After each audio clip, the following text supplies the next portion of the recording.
Hello friends, today as you can see for review I've got yet another in-ear monitors made by Kinera, and this model is named Tyr or Tyr. I'm not sure how to correctly pronounce this Scandinavian god name, but anyway, if someone from Scandinavia watching me, I'm sorry, I probably will call it Tyr. So, slogan is all you need is Tyr, and caption on the box says that it's 6mm Mirko. Actually it should be micro, but it's Mirko or Mircho, some Balkanian name. 6mm micro dynamic driver. It's really affordable model. Current price in the Kinera's official store is $20 if I remember right, and that's basically it, and let's have a closer look. So, signature hexagonal box with nice polygraphy, actually much better than vast majority of inexpensive in-ear monitors. As you can see, sensitivity is 105 decibels, 16 ohms of impedance, 6mm dynamic driver, 20 Hz, 20 kHz, so pretty good specifications and a lot of information printed on the box.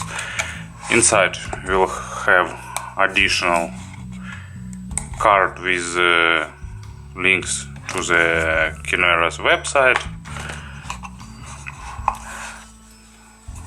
leather storage pouch, so just basic case, but actually for an expensive model I think it's pretty convenient. Two additional tips, and actually in-ear monitors themselves, they are made with microphone and talk control buttons. So let's unwind them. So in terms of design they are really basic but pretty nice looking. So classical shape, you know, it's rarely met nowadays because everyone prefers some more fancy designs, but this one is done really nicely. It's metal and it's stylish looking, it's small, there is a lip for holding the tips, and it's pretty big. Protective grill is present here, and actually what is good about this design, it will fit into any ears, even the smallest one. You can wear it cable down, you can wear it over the ear, so do whatever you like. It's small, you can actually buy some double flanged tips and insert it deeper into your ear to achieve the best fit. So sound isolation here could be really above average, so it's pretty universal in terms of fit, in terms of wearing comfort and so on. So let's put the tip back. Here it is. So cable is not replaceable. Of course, now even in below $20 segment there are models with replaceable cable, but I think for this price it's acceptable. There is a strain relief, and actually color of strain relief indicates the channel. So this one is right, this one is left. Cable is really basic, traditional, black silicone isolation. Here is talk control and with one button, and microphone quality is just average, so to be heard clearly you have to move it closer to your mouth. And cable is basic, there is a slight microphonic effect.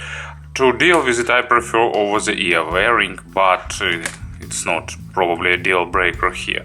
Regular splitter, and it goes way down below to the regular 4-pole 3.5mm jack. Actually jack and splitter is also made of metal. So as you can see, really basic build, really basic cable, but earphones themselves are built pretty nicely and looks pretty cute, probably the correct word. And of course about the sound, I gave them about 30 hours of burn-in, there was no significant change in sound, and probably that means that this micro driver doesn't require burn-in, but of course they require finding proper tips, because tips here really change the sound, and fit also changes the sound. I have selected the biggest stock tips, but there are a lot of options to consider. Of course, there is not much sense in buying like spin feeds for $12 or more for these in-ear monitors with price of $20. But anyway, if you have some other tips, you definitely can try them. Let's put a player on the table to provide examples, and I'll try to make sound description a bit shorter than usual here. Basically, it's bassy and warm tuning with a bit relaxed treble.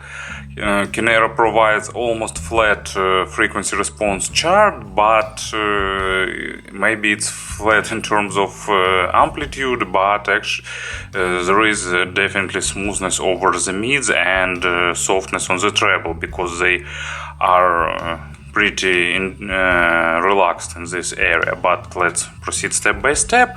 Bass here is pretty nice, I like it. It has a proper amount, it's a bit accented but not too much, and it's pretty tight, impactful, and with good depth, surprisingly good for small drivers.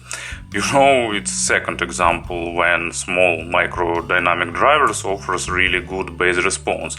I recently reviewed Alpha and Delta Elite true wireless model, and they were using also 6mm micro driver, and they also provide a really good deep bass. So pretty nice depth, pretty good impact. So these small drivers manage to pump enough air to provide this pleasant feeling of thumping bass. As an example, I've got Daft Punk's Instant Crush. It's nice, enjoyable bass line, not the deepest bass, but pretty accented in this track, and these in-ear monitors play it nicely, and they provide this satisfying contrast between deep bass and clean, clear upper mids. And also I tried a few other tracks, and I was surprised by Juno Reactor's Tempest, because it's my track to test the deepest layers of bass, because in the introduction they've got really deep going notes, and these in-ear monitors proved that they could go really deep. Resolution on low frequencies is normal, not superb, but normal. So not bad, not superb, something in between.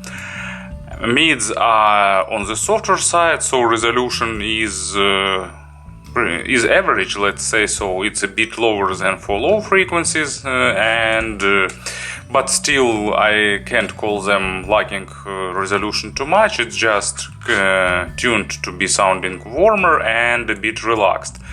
But still, with vast majority of genres like pop music, electronic music, they sounding really decent. They lacking a bit of aggression with heavy genres, but it's still listenable, let's say so. They are not focused on the micro detalization, so they are pretty forgiving for the quality of records, so they don't require something audiophilic level recorded. So probably it's the in-ear monitors created not for the audiophiles, but I think it's really obvious here. And imaginary stage is a bit below average in width and in depth. It's typical for the warm sounding in-ear monitors, but still basic layer separation is present, and they're not sounding too intimate. As an example of mid frequencies, well, maybe it's the most obvious choice, but it's Wardruna and it's Tyr. So, well, yeah, I decided to match the track name and in-ear monitor's name. I'm so predictable, It's it's also a good test for the low frequencies, because this track has a lot of really low going notes, some throat thinning, and also some rumble, some big drums, and so on. But also, of course, it's filled with a lot of screams. Some people are screaming this Tyr or Tyr, and these in-ear monitors represented in pretty enjoyable way. They are showing this weight, and sound is pretty massive, and it fits this track. Of course, I tried some pretty fast heavy metal, for example, Annihilator, My Precious Lunatic Asylum, and actually it's softened and it's shifted towards the warmer side, but still pretty enjoyable because it has average resolution and it's not too muffled. And treble is also relaxed, bit rolled off. It's basic treble, let's call it so. It's enough for some cymbals, for basic percussion or something like that. Don't expect rich saturated overtones, but man, it's $20 in-ear monitors, so no one expects that from them. But I'd be glad to be wrong here, and I'd like if they exceed my expectations, but no. But still, if you are treble sensitive, it's a good news for you. They have really comfortable treble, at least to my ears. Not too sharp, not fatiguing, with normal resolution and pretty realistic attacks in the keys, but of course they are lacking extension, so upper part of treble is rolled off. And as an example, I've got, well, a bit of nostalgic album. It's Helloween's Metal Jukebox. It's 1999, if I remember right, when they decided to make cover versions of famous songs, and it's Lay All Your Love on Me by you know whom, and it's covered by Helloween. And of course, as any power metal track, it's saturated with cymbals and percussions, and these in-ear monitors play it normally. They are lacking extensions, they're lacking, of course, this possibility to separate one cymbal from another, but still sounding normal. At least better than the player that I have at 1999. In terms of pairing, they don't require something stellar. They are okay with smartphone, they are okay with tablet, so basically anything in and entry-level dubs is also okay for them. But I think it's the pair to listen on the go for someone who is not who don't want to dive deep into all that audiophilic jokes, who want to get a bit warmer and basic signature, and that's a really good option. I won't be doing comparisons today because in this price range I remember basically two models more. It's KZ, ZS and Pro, but they are sharper on the treble because they have balanced armature and they are a bit more accented on the treble, so it's a bit more V-shaped but a bit more resolving on the upper mids and on the treble. And also CCA, I don't remember the letters, 04, basically hybrid model by CCA, but they are also tuned a bit warmer with a bit more resolution on the mids, but they have this driver overlap when balanced armatures overlap dynamic driver, and they don't sounding natural on the they sounding less natural on the upper mids. So it was Kinera's Tyr or Tyr, fun sounding single dynamic driver model, affordable with a micro driver. Thank you for listening and have a nice day.